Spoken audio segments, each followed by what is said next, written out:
Good afternoon, everyone. So we're going to head into the studio to make some prints. This is what I try to do every weekend if I can, and let's get on to it. So in we go, grab the keys. It's a bit of a mess, as always, lots of things happening, getting prepped for this week's shoots. It's actually a bit of a cold day, but at least it's not raining. Yeah, so we'll power up the P5070, get her warmed up. We've got stuff here we need to put together. Get stuff off here. And yeah, the desk is always a mess. And the studio will be rearranged again today for more shoots this week. Always prepping for other shoots, video and stills, depending. So one of the things I use is Mirage print. It's actually a software for printing. It isn't the cheapest thing. Thankfully, I got it with a printer quite a while ago. I think there are newer versions of it, but this still works for me. So it gives you more control with how you throw things through your printer. It's the way it rasterizes and changes it, and you can put really interesting profiles and that in there, but we're going to stick pretty standard today. So how I normally start is grabbing the image file out, and then I'm just going to do an A4 to start with because it's cheaper, it's easier. And then I might explore other things. So let's just fit this down. This is a grayscale image, or black and white. I usually put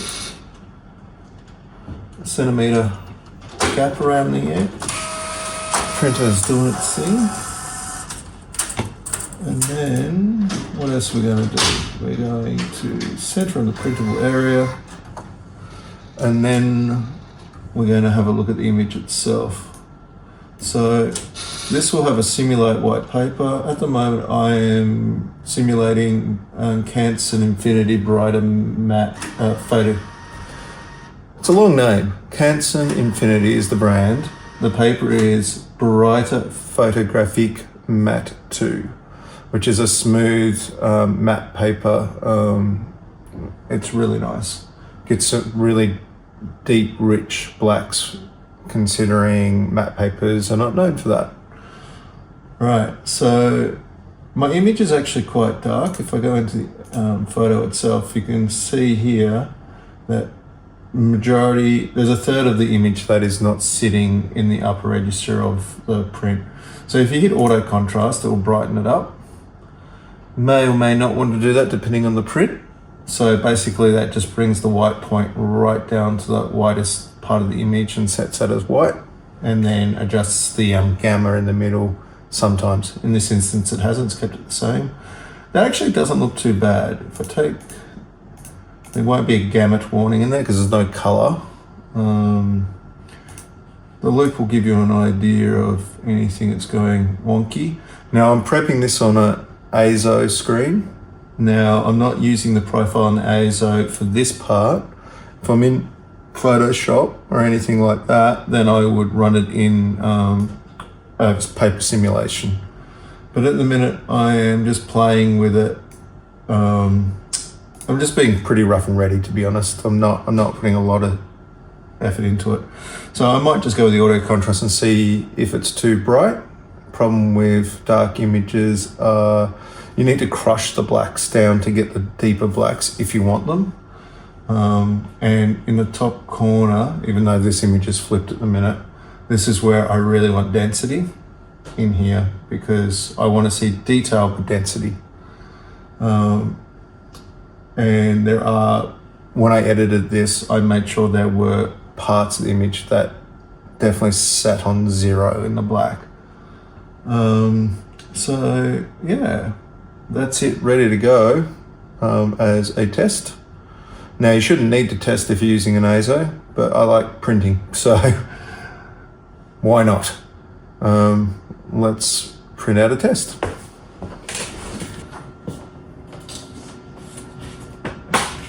So before I get started, I always run a nozzle check.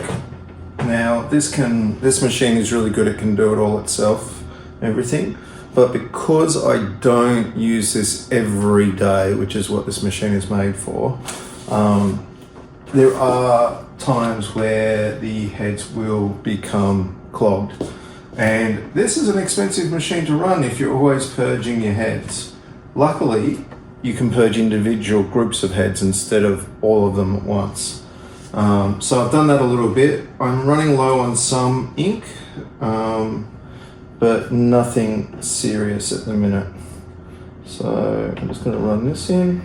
Just a blank bit of paper. Oh, I used one sheet of A4 printer paper just to run 3-4 cycles. I have my chart of the different papers I've got and what settings I need to have set up. And we just wait for it. And come over here, menu, nozzle check. It says print, there's a printless, nozzle check, and a print pattern, which is the classic way of doing it. I've worked out that I just need to print a pattern once in a while, or every time I use it. Just old school, but definitely has made this printer work a lot better. Now, this is more of a commercial printer used for every day, and I technically wouldn't have bought it. Well, I didn't buy it. I won it in a competition, and it's great. But it's definitely, as it says, it's more of a commercial printer to be used every day. The cool thing about this printer is this area here, which is a paper roll system. And you can get them on the smaller ones, but this one, if you heard the machine, it vacuums, so it tries to suck the paper down so it gets an even print, whereas your lower end systems don't do that. Just checking under the light. Totally fine, ready to rock and roll. All right, let's do it. So we got a writer. Always got my little A4 packs.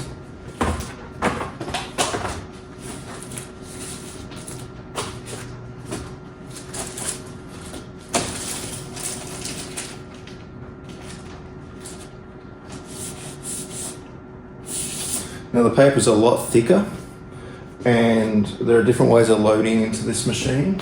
This is not the best way if you're doing something like a platine or something which rolls and can be caught by the platen of which is the head of the printer. But for me, this is the easiest way at the minute. As I said, I'm doing quick and dirty printing at the minute. All right, so I've got to make sure. I'll show you this. So when I bring it in, you can't probably see it there. I've got to get the paper all the way, there we go, down to the rollers there, and it needs to be even. Otherwise it will say jammed. Little finicky.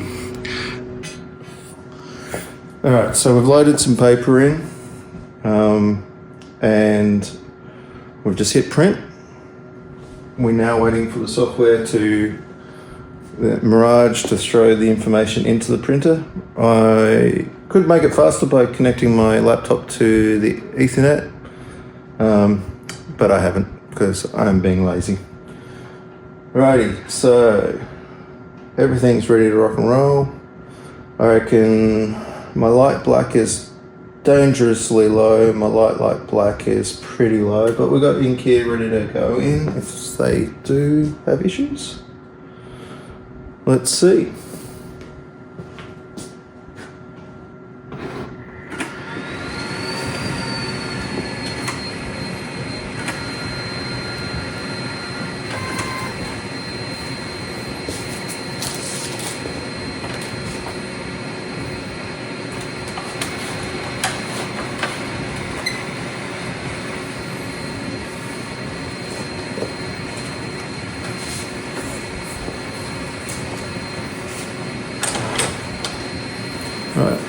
have a look.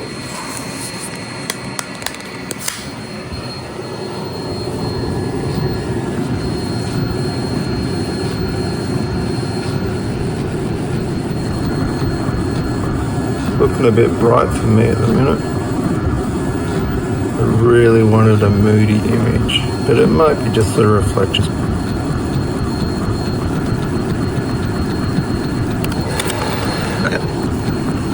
This area up here is where I really want the density.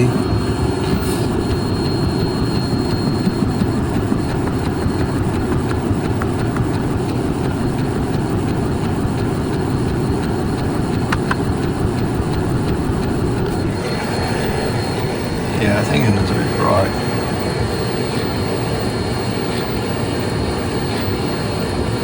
That's why we do this.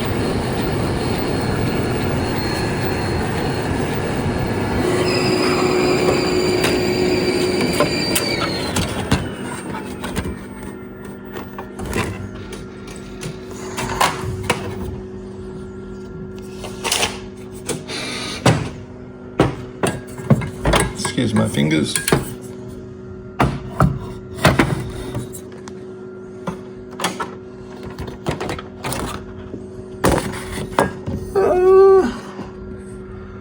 Not too bad. Detail's definitely down in here. I do think I want to take some of the brightness out. Like the brightness through here is a little distracting now because it's just a bit too bright.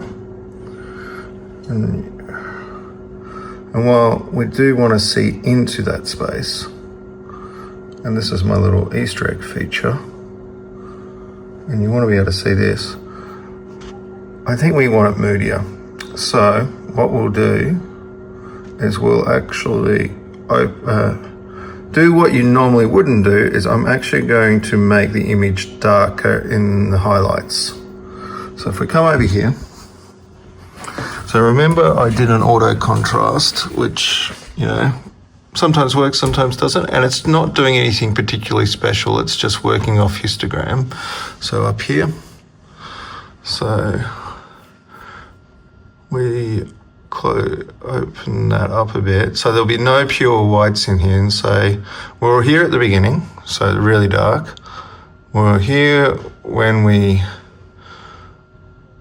change the auto.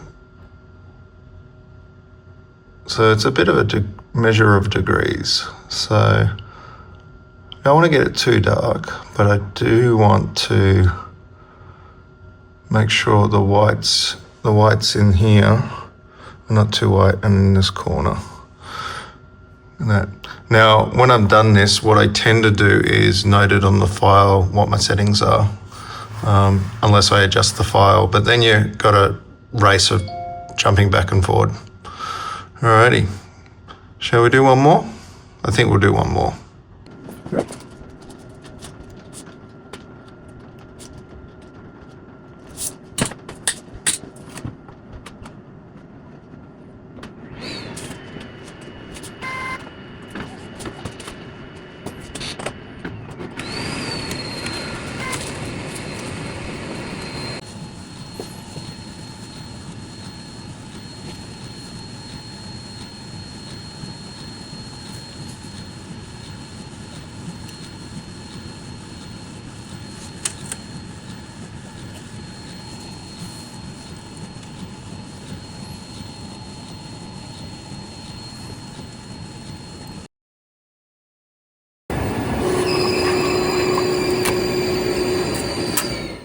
Alright, so we've got two test prints here. Alright, so this is the original one, and I found it a little too bright through here and up into this corner. I thought it was just a little distracting from pulling you into this area where all the detail is.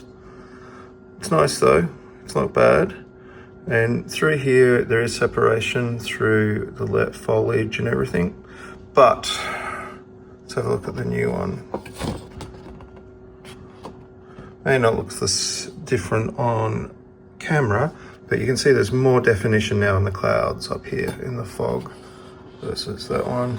This one is definitely just that grey is life, and I love having good greys.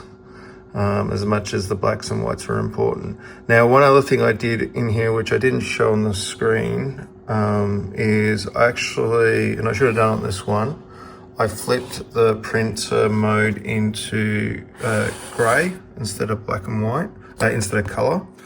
And the difference is, and I don't know if this is going to come up on screen, but this corner makes it really obvious. This is blue, that's gray. So by itself, you probably wouldn't notice, but it's definitely different. So let's have a look again. There's not a lot of difference. I think this just having that little less dynamic range just gives the day that I shot more reality. This was a foggy morning. The print is called Color Maluka, which is the traditional owner name for the Tamar River, which is where I live. It was the first big foggy morning we had this year. Oh, yeah, I'm pretty sure this year. And this bird was nice enough to pose for me. So I think this is quite a nice little print. There's lots of detail down here in the foliage, separation. So people find fog to be interesting to shoot, but get very disappointed in the results sometimes because you're looking for contrast. Sometimes lack of contrast is actually what makes this. So because this has got it's got contrast in it because of it being close by and everything was foggy all the way through, and we lose definition due to the fog, the water in the air, it makes this area pop. It actually gives a separation, even though this is pretty sharp all the way through. I can't remember what my settings are, but they were being fairly sharp. Another way of blurring the image without blurring the image, using a lens so much. So yeah, what I might do is, if somebody in Australia is interested in the test print, put a comment and I'll pick somebody in a week or two, and I'll post it to you. So how about that? You'll have a one of one test print of Color Maluka. And I'm not even a landscape photographer, but sometimes I enjoy getting out in nature. Right, so I've got another print happening here, which is a street photo. I've actually printed this one before and I really like it, but I gave it away. So I need another one for me or somebody else. So this gentleman in the front of the image, I actually know him and I gave it to him because I thought he would like it. That's the thing with art. Don't hoard it for yourself. Give it to other people. And if you can sell it, that's nice too, but not always the main aim of the game. So, really like the sort of off-center single point on this. Kind of Kubrick, kind of not. I like it being slightly off. I like the mist of the people coming out of the mist and the shadows, and this gentleman here being the focal point to walk you through to the background. And then you've got these trees and these arches. There's a little bit of detail back here. It's a little distracting, but it is part of the scene. It is a street photo, so it is what it is. I could edit it out, those little white things of the cars parking and that, but it's actually part of the story. That's the car park people are coming from to come up here. So yeah, really enjoy this image. So both of these images came out of the same morning actually. That one, I reckon they're shot within 30 minutes of each other. So much difference just picking a space, finding the location and walking and looking. That morning I had no plans on doing any photography, but it was foggy and I just had to do it. So that's my first ever go at a vlog. I never thought I'd have a go at it, but some people have inspired me do the usual thing you do on YouTube, like subscribe, all that jazz. Throw a comment down. I'll put in the description when it's been drawn and sent away, so you don't have to do it if it's already been sent. But yeah, if you like this sort of content, give us a like and a comment, because I have no idea. A bit inspired by some other people who do some very dry, not very produced content. I'm very used to making produced content for other people. I'm trying not to be like that. So yeah, if you know me from my other work, you know I tend to produce and go high end and really polished.